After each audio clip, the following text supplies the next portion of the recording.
This is Regenerative Skills, the podcast helping you to learn the skills and solutions to create an abundant and connected future. I'm your host, Oliver Gaucher.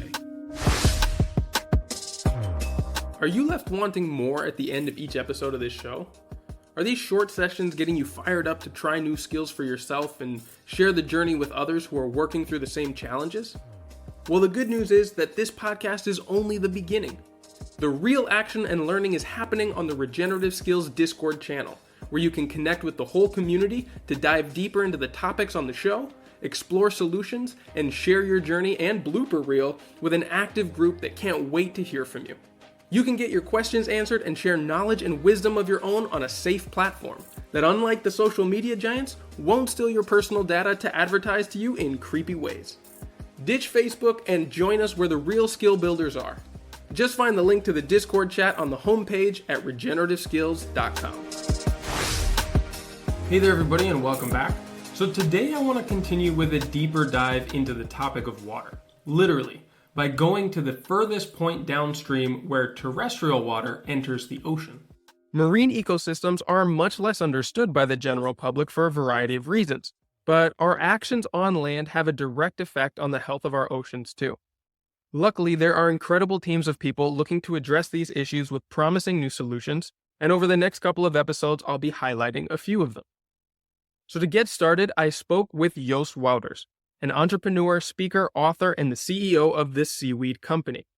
I got to know Joost first as a co-instructor with me on the Ecosystem Restoration Design course through Gaia Education, and I was fascinated with his presentation and the compelling data on the potential regenerative effects that seaweed and kelp can have in bringing back the health of coastal areas. In his role with the Seaweed Company, he and his team aim to implement CO2-reducing seaweed-based business models at a large scale. It turns out that seaweed is the fastest-growing biomass in the world.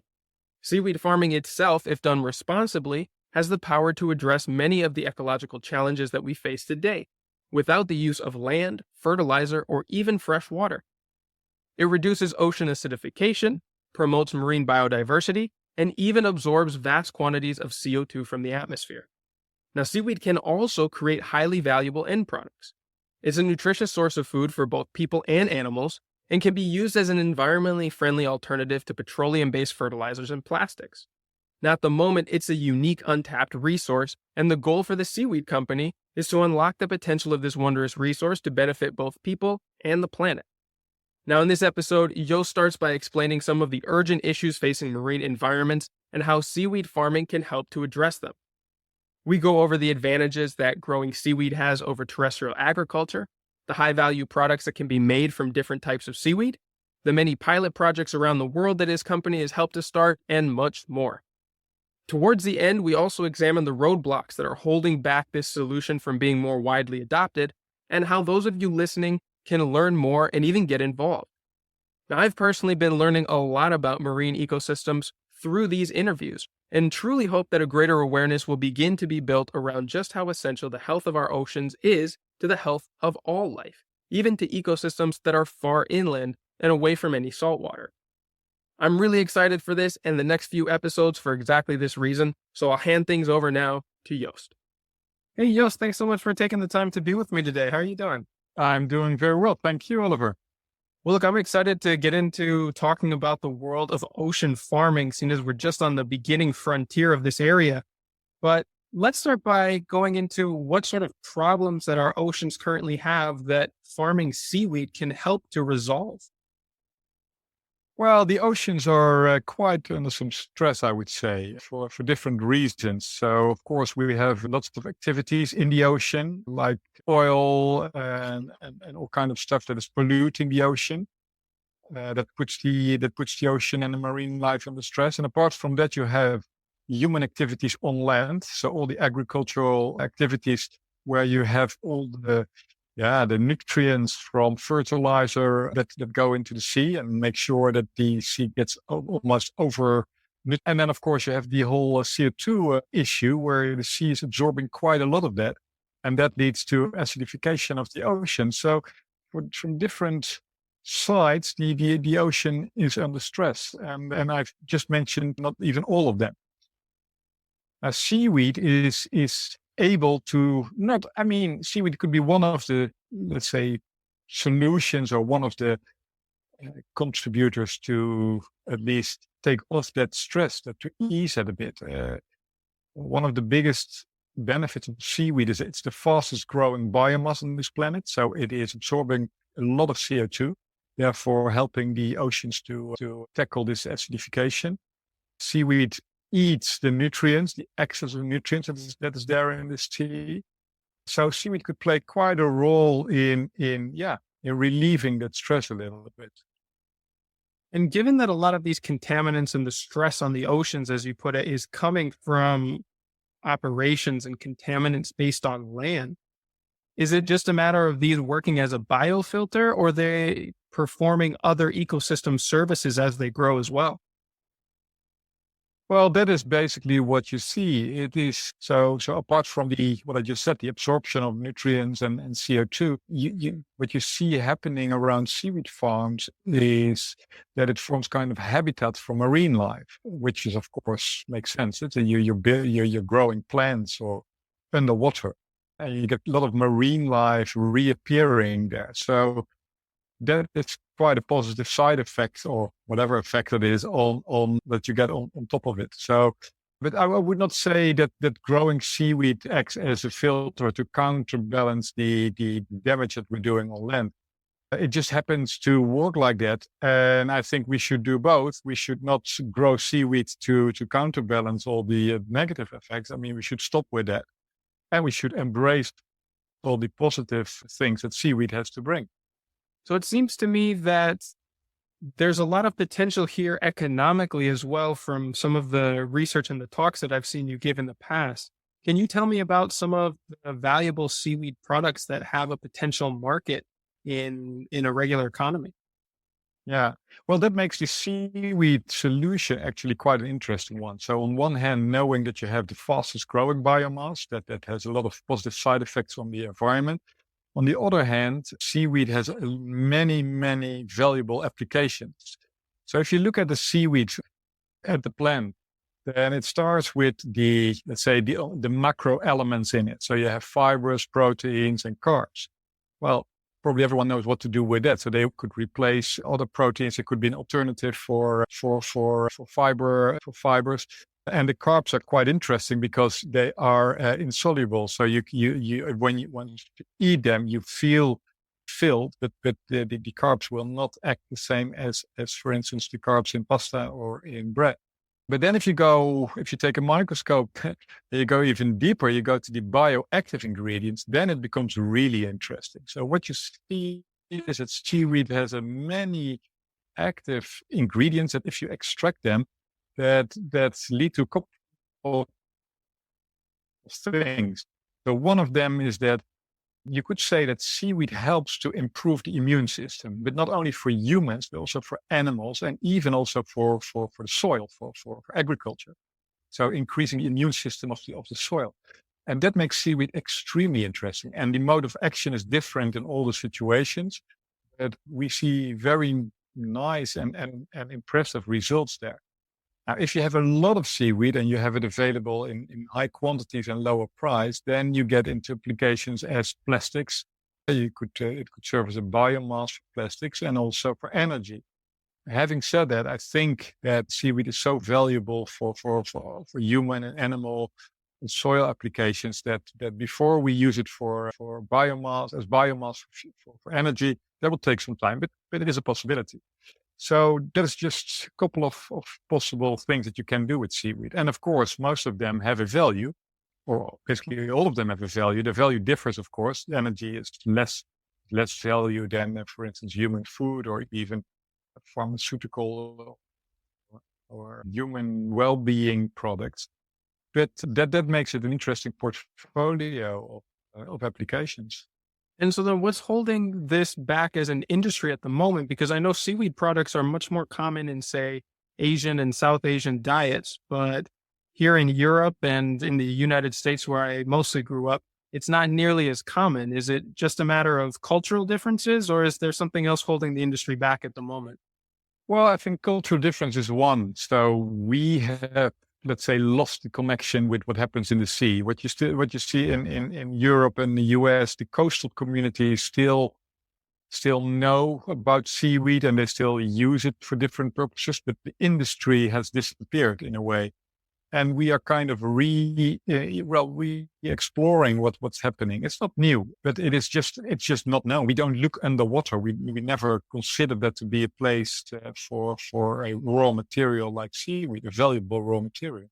Well, you're correct. In this moment, I would say that 95% or even more of the global volume is produced in Asia, and also used there for extraction of some binding agents and also for food.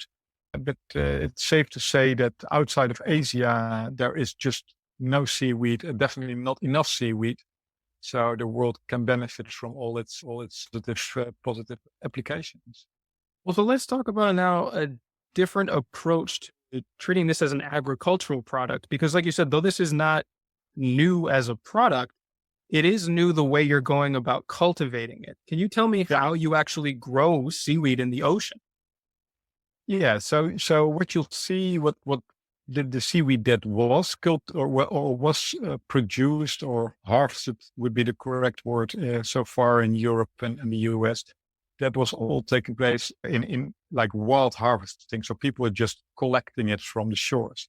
Now that is not a real sustainable way of doing it. So we try to cultivate it, and then we enter in the technological challenges here, because you try to grow something in open water with quite a hefty circumstances like currents and waves and what have you. But basically what it comes down to, you need to produce, let's say, seaweed seedlings, so the base material. They need to find a way to attach that to growth structures. In our case, we use ropes and nets.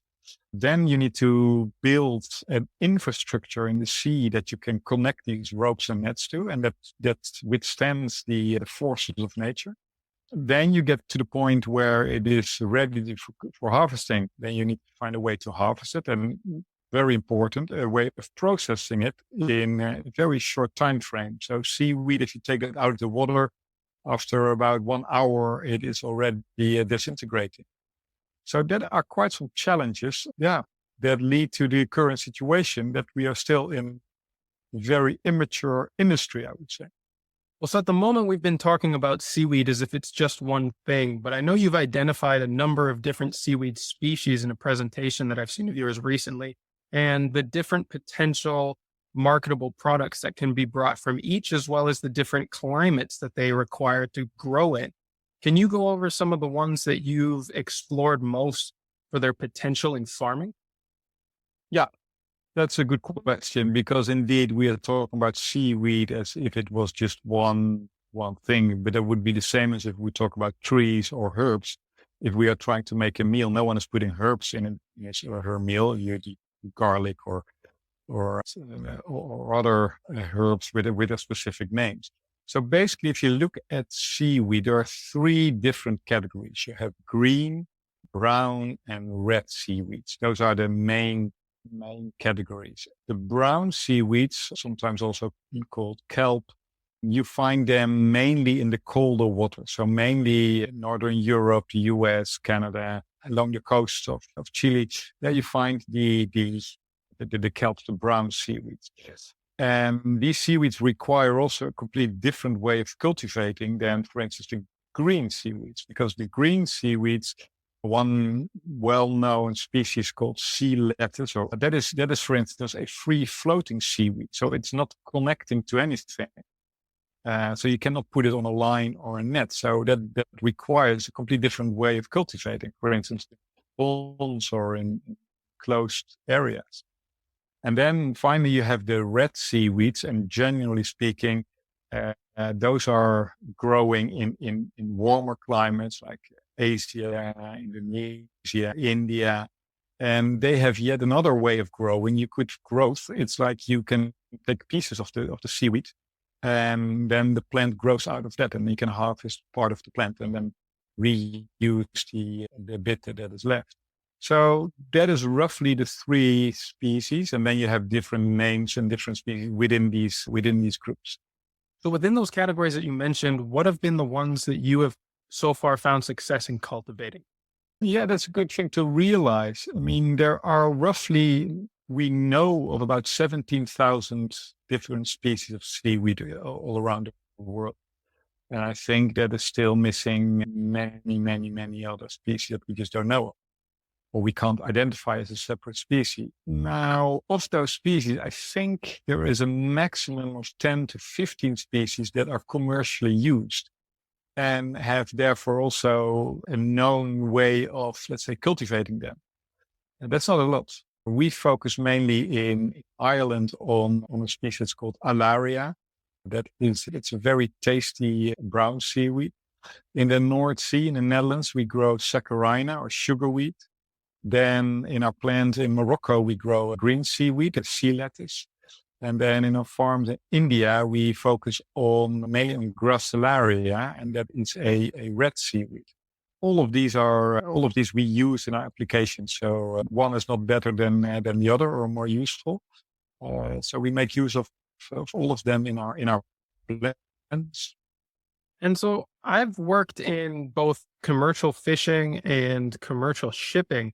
And I know that doing work in the ocean requires some pretty intensive capital investments for the equipment, for the fuel costs. Is this something that would be possible for someone without that kind of financial backing to start on if they were living close to the ocean? Or is it something that you really kind of need a coalition and a team of investors to get off the ground or off the water, so to speak? Yeah, yeah. Well, that depends a little bit. If you live on the coast, close to the coast, and there is let's say a secluded area, a non-exposed area like a bay, then it's very well possible to start a small farm there. I mean, in the Netherlands, there is a team of people who are growing seaweed in a harbor. So just between two little piers, they have some ropes and they grow seaweed there. So that's very small scale, but doable. Now, if you like it as a hobby, or if you like it, you can get it to a certain scale, but that is not about the volumes that we are talking about. And for those, you do need capital because it's quite capital intensive, as you mentioned. Apart from that, you do need some skills. You do need the right equipment. You do need the right vessels, the sea skills. You need to know what to do. So if you don't have any background in, let's say, in any sea or aquaculture related activity, then I would definitely make sure that you hire or find someone who has like a mussel farmer or a fish farmer or someone who works offshore. And that is what we found in the Seaweed Company. We have combined those skills. So we combined the biological knowledge with the engineering knowledge and the financial knowledge. So bringing those three together, that's a good mix of starting a seaweed adventure, I would say. And so I know you've mentioned these different cultivated species in different areas where the climate is appropriate for the needs of the plant. But does this really work out as just another way of monoculture farming just in the ocean? Or is there enough of a diversity of, I guess, other plant and wildlife in these systems that creates an actual habitat for, other ecological systems like we spoke about in the beginning? Yeah. Well, the risk, of course, is always there, to be honest. And that's what you see right now in Asia. It's quite a monocultural activity that takes place, which is a pity. I mean, there's enough lessons that we could learn from what we're doing on land. So what we try to do is in our farms is to approach it from a sustainable point of view and work with nature. And of course, it will always be a combination of optimizing your operation, but optimizing operation does not say that you only focus on one species. Luckily, you do have many species that grow together, and you have quite some complementary activities if you include other, let's say, aquacultural products. Is it an animal like shellfish or you include those activities? They have a very beneficial effect on each other. So seaweed feeds, for instance, on the waste of fish farms or mussels or oysters. and the other way around. So it's quite easy to create positive ecosystems around the seaweed farm. And that is, of course, what we try. Now, having said that, the seas and the oceans are so immense that we are not even close there. So it's also, it's good to mention it is a possibility. And it's also good to realize that right now it's just a couple of pixels in the water that we have.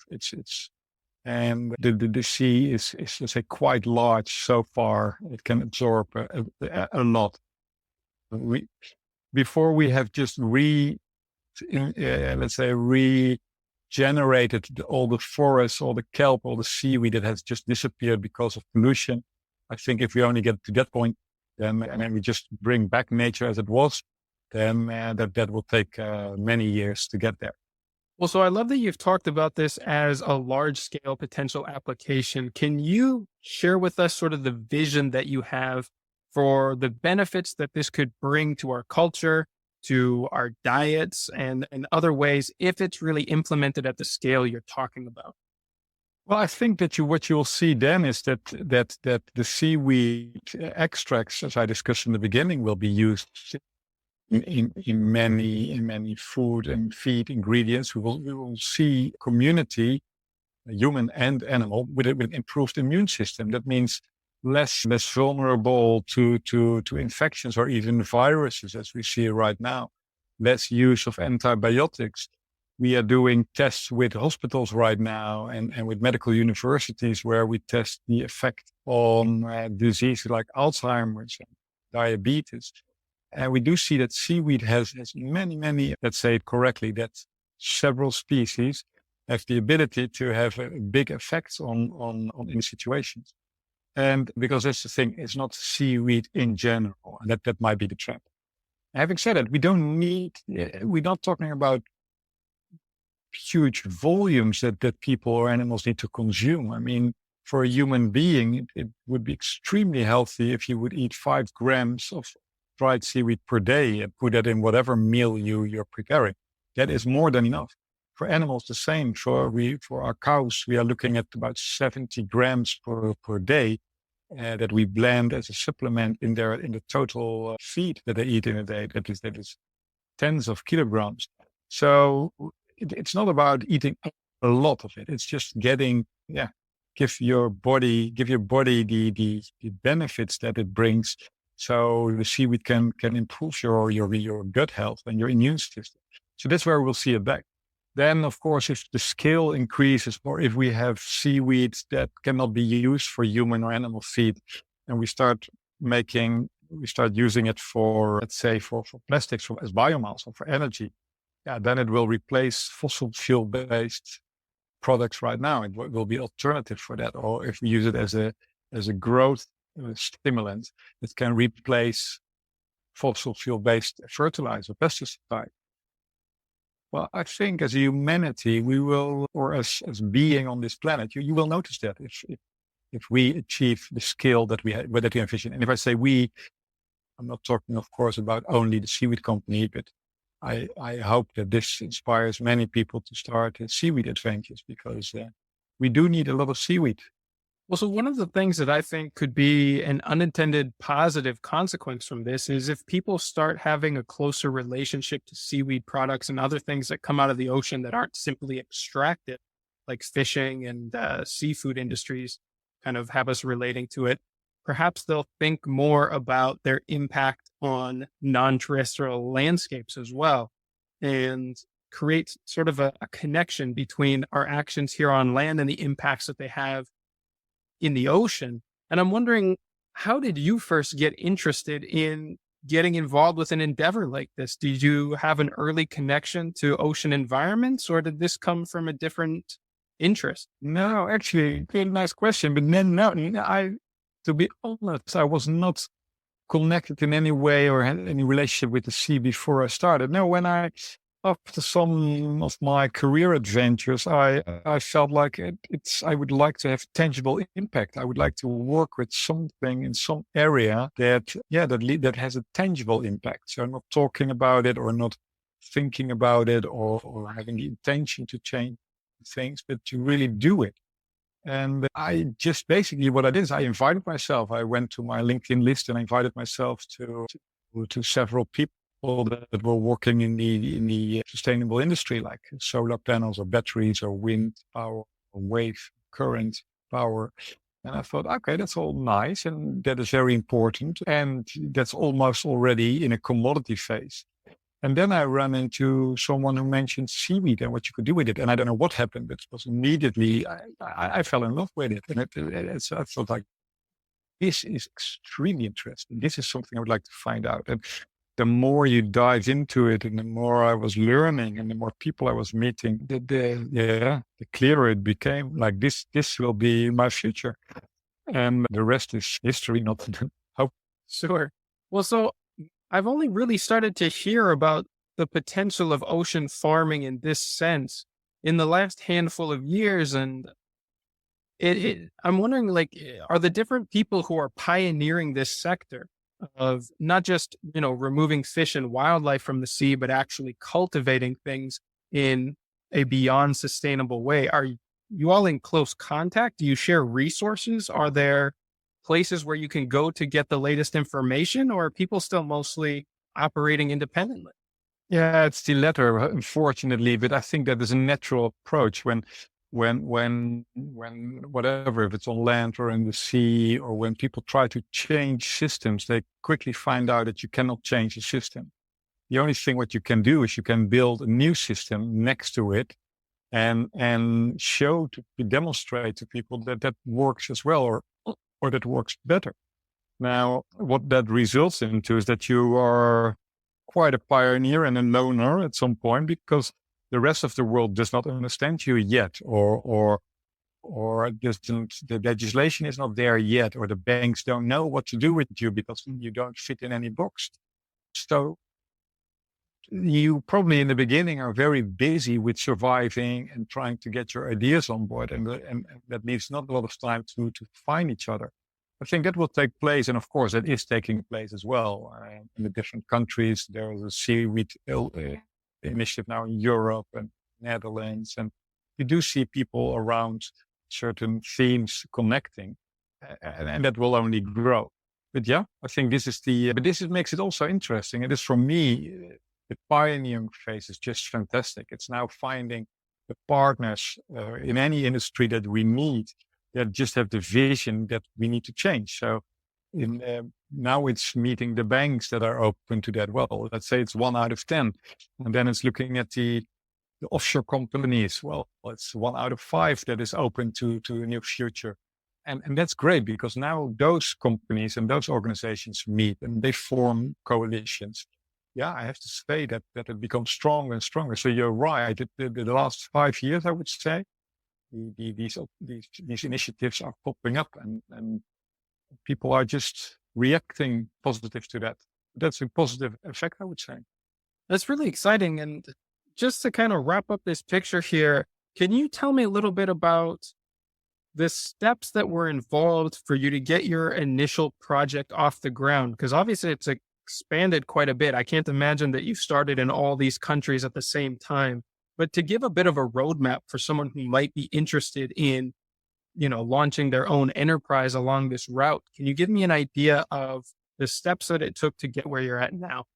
Well, I think it starts with getting clear on your ambition and your passion. So what you see, especially in seaweed, is that either you are really, you like it and you would like to build your farm in your local community. So you want to keep it small scale, and that could be very, very nice.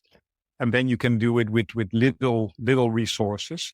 Or if you have ambitions that you want to, let's say, grow or start an industry. If it's the latter, like in our case, then you need to make sure that, first of all, check that you're crazy enough, stubborn enough, because just counting the times and moments that would be more than logical to stop. We could justify really already 10 times that we would have stopped on our way, but we didn't.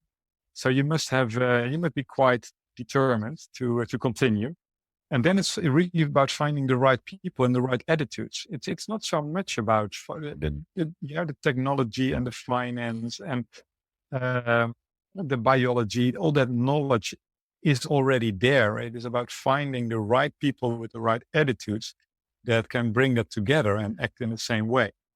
And then it can go pretty fast. So we started with one farm in Ireland, and we built a kind of ecosystem around that. So we worked with a local contractor, and we found the right people. And we in the beginning, we were just improvising with our materials. But what we did is we tested everything already for skill. So we were not testing just one thing and then see how it worked and then see the next year how it would continue. Now we were already testing on the skill that other people had their, let's say, their operation, the size of their operation.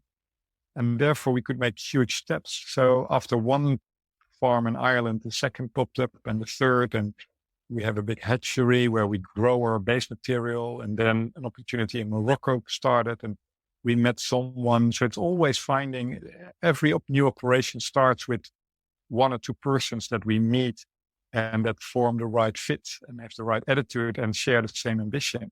And then they can almost, set it up there locally and make it a growing business there.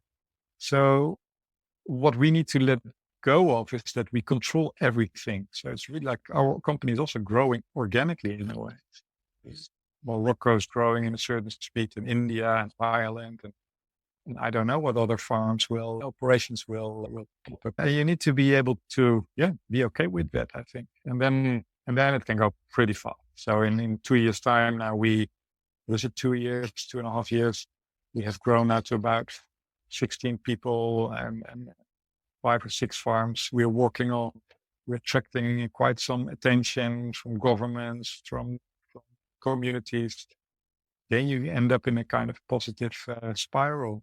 Well, yeah, it really sounds like collaboration has been key to this effort because there's so many arms of the operation. And I guess what I'm wondering is, seeing as this is really pushing the boundaries of agriculture and aquaculture as well, are you collaborating with universities or research operations in order to study the outcomes of what you're doing? Or are there ways for people to come and help out and perhaps get training in these operations in order to learn more? Well, that would be ideal, of course. But having said, as I said, we're still in a kind of pioneering phase. So it's not like we are not a big corporate organization that has the luxury to spend a lot of time and energy to train people. So the training is always on the job if you want to train, and it's very much, triggered by the person, him or herself. If you don't take the initiative, nothing will happen. What else? Can you repeat the second part of the question? Sure. I mean, just as far as, because this is so new, where are you finding people who have the skills or finding ways of training people to the skills that are kind of unprecedented up until now? Or is it just a matter of kind of finding people with related abilities that you can redirect into the context of what you're trying to accomplish? No, I think one of our approaches, we never look for people. We never have vacancies. People come to us. So what we need platforms like this where we can share our message, and then most people will listen to it and will think nice. And then there might be 2 or 3 that say like, wow, this is me. This is what I want. And they come to us. And I think that's happening all the time. And I think it's a very healthy way of growing, because if we would be on the lookout for people, then I don't know. Then we need to convince people. I don't know. We have to waken something up. So we try to work only with people who want to work with seaweed and have a passion for that, whatever, or regardless. And that leads to great results. Now, from the previous interviews that I've done in this podcast, as well as my own experience working on farms and managing a permaculture farm in Guatemala before coming to live here in Spain, one of the things that I think is often not understood in agriculture is that it's not difficult to create a product, to create a produce or, grow something, but finding a market for it and creating a value added product for that market is much more the difficulty. And this is really where the business skills come in. How have you started to figure that out for the products that, like you said, are not very common in many of the markets that you're looking to enter? Well, the that's one thing that we bring in our let's say combined skills is apart from the biology side and knowing what seaweed can do and what ingredient can lead to what effect. We bring in, of course, a lot of commercial and marketing experience. And so the way we look at we made some decisions. We said like we will never be let's say a seaweed farmer who grows seaweed and sells seaweed. We will only sell, let's say, products or propositions or concepts where our seaweed is part of. And that means because we know the moment we are already, let's say, supporting a new industry, moving immediately into commodity and in discussions about margins, that's not going to help it. So we know that our role in here is to keep a premium price, but find the concepts that justify that. So it's not only asking a high price, but it's more like finding all the benefits and creating clear propositions of what seaweed can do. So people are willing to pay for that because they know if I pay this amount for that product, my return will be 300% or something like that. And that is indeed the biggest, one of the biggest challenges is to constantly create leading propositions. And then in each industry, find the key people or the leading people.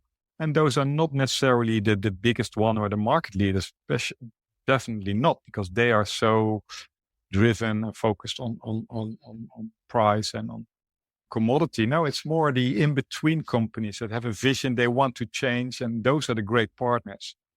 And then you need only one or two in each industry. And together you'll create and you pave that path.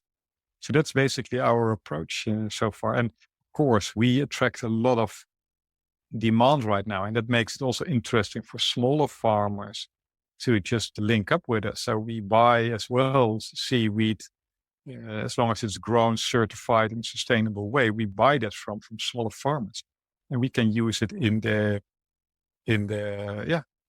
our markets. And that's of course a benefit if you focus on that, because we have the demand for a lot of seaweed. This is all fascinating, but I got to ask, what of the products that you've seen come out of seaweed, or perhaps even your own products, are you really personally excited about, or do you use on a regular basis? Well, I eat seaweed every day, seaweed anyway. So I put it in the dried blend of seaweed, and I put it in my smoothies or in my food or in my soup. So that's not really a product. That's more like raw seaweed. I am extremely enthusiastic about our sustainable farming line, what we have. So we are now basically using the sea to improve what we do on land. And I like that concept a lot. So we have different blends for different animals, for cows and pigs and chicken, to really improve the welfare of those animals. And that leads to extremely impressive results like no more antibiotics, reduced stress, and therefore no injuries, and quite some nasty things that happen that we tackle. And apart from that, for the agricultural side on the land, we have our bio growth stimulant, and that is also what I just said in the beginning. It's like a immune boost for the soil. The soil becomes richer; it can absorb more CO2. But the plant hormones in seaweed help the plant to grow faster and have stronger roots and be more resistant to stress like heat and drought, as well as it prevents some fungi to release that toxin. So our product can be almost a replacement for fertilizer and pesticides. Well, that is making me extremely happy, because then those are the problems that we're facing right now of our, let's say, our land-based optimization approach, where we see the borders or where we have already crossed the borders. And so I think we can bring quite some relief there. We can, as well as we do in the oceans, we can relieve the stress on our land use or the way we treat and deal with our animals. And yeah, that's definitely one that makes me very happy. And of course, I love we make chips and we make cheese and bread with seaweed, and that's also very nice. But if I look at the products and our proposition, it has really a big impact, then it's our sustainable farming approach. Wow, that's really interesting. Are any of these available for purchase in regular markets yet, or do they have to be ordered specially? Well, you can have a look at our website, the seaweedcompany.com, if you look at our brands that we have, but we don't sell them to the public. So we really work in partnerships. Because we think that's important also to get the value out of the product. If we would just sell it to someone, then he or she would use it in the wrong way or not right. And so we really want to guide that. And so we work with a couple of partners that have the skill and the ability, and they're in the good position that they have access to it and can benefit from it.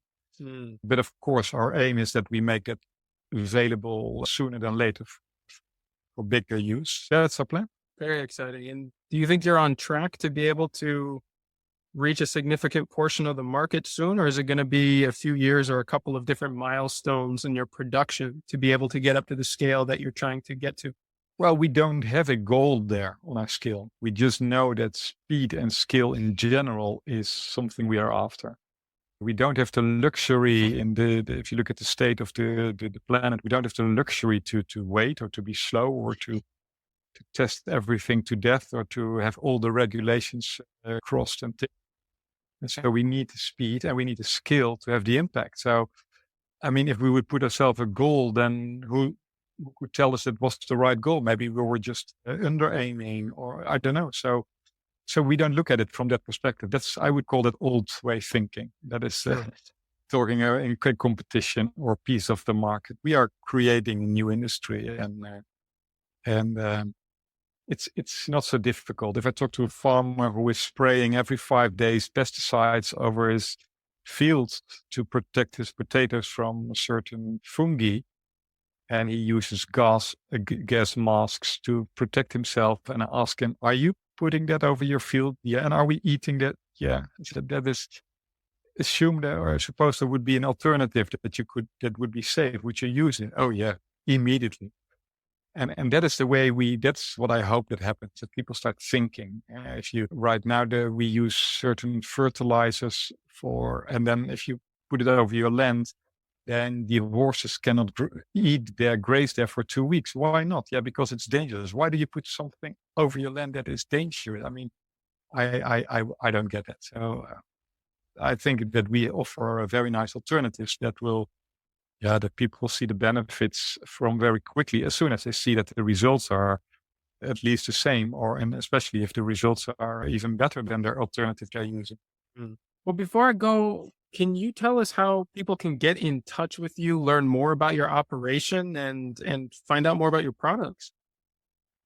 Well, I think the easiest way, you get a little glimpse of what we're doing is on our website. So it's www.seaweedcompany.com. Yeah, that's the first step. And the other, I would say, that if you Google and you look for the different seaweed stories that are there and the applications, you'll find a lot. And that would be a way to start. Fantastic. And then the people that really want to continue their career into seaweed didn't know how to find me. No problem. There you go. To tell them. All right, to you with sea adventurers, you know who to contact if you want to get into the seaweed business. Well, Joost, thank you so much for taking the time. I've really gotten a lot out of the presentations that you did in the ecosystem restoration design course, and I'm really excited to be co-teaching with you on that. It's really exciting, the applications and the future possibilities for seaweed farming and changing our relationship with the ocean in general. So thank you so much for taking the time. You're welcome. Now, before we wrap this up, just remember that these episodes are only the beginning of the learning resources, design and coaching services, in-person courses, and interactive community that are available through Regenerative Skills. The Discord server is our free community where you can connect with other like-minded listeners, exchange ideas, stories, tips, and resources, as well as interact with me directly and quite a few former guests from this show. Our Instagram account at regen_skills is the best place to see the projects that me and the team are working on, both for clients and collaborators as well as on our own properties. I'll also be announcing the certification courses, workshops, and gatherings that we've got coming up later this year. If you're interested in getting dedicated support for your own project, you can now schedule a free planning session with one of our team members through the request form on our website. You can also find all the links, show notes, and past resources there at regenerativeskills.com. We truly believe that no matter your experience, your knowledge, abilities, resources, or background, you can be a powerful force for regeneration on this planet, and we're here to help you find your path. So as always, remember to keep taking those little steps every day towards a regenerative future, and I'll be right by your side along the way.